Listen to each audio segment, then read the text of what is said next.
Hello guys, for today's video, ayan na, tapusin natin yung wiring at lagyan natin ng bukilya or bulb socket. Sama na rin natin pati yung bulb para mamaya ay maliwanag ang buhay. Alright. Ayan. Nag-splicing na po ako dyan at nilalagyan ko na siya ng electrical tape. So, syempre, hindi natin titipidin ng electrical tape para safe.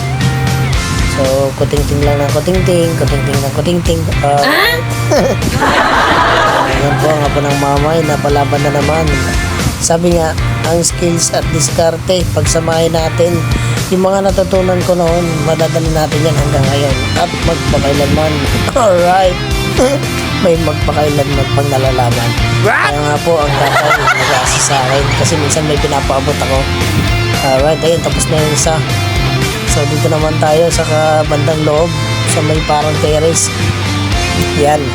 So, dinagdagan ko nga ng wire kasi may na-request yung tatay ko. So, nag-request siya ng extra outlet. So, hindi naman heavy yung ng outlet. Kaya sige, sabi ko, pwede naman. Huwag lang sasaksakan ng mga mag-overload. Alright. Discarding malupitan lang tayo, guys. So, ayan, testing na natin.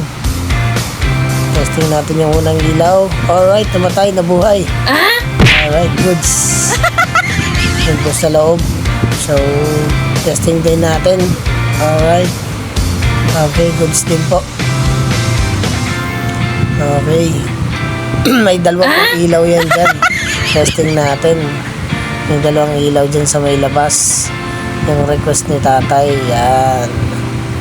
So, syempre, hindi natin pinagsabay para pagka gusto ng tatay ko, kabila lang yung ilaw. O, yung kabila lang. So, tsaka pag medyo gusto mo magtipid ng kuryente, di ba? Pwede mong buhayin parehas, i-on mo parehas. Naka-switch on parehas. Alright. Goods. Di ba? Ayos. Wow! So, maliwanag na dun sa itaas. Malaking bagay. Tuwan-tuwa yung tatay ko na nakita. Thanks for watching.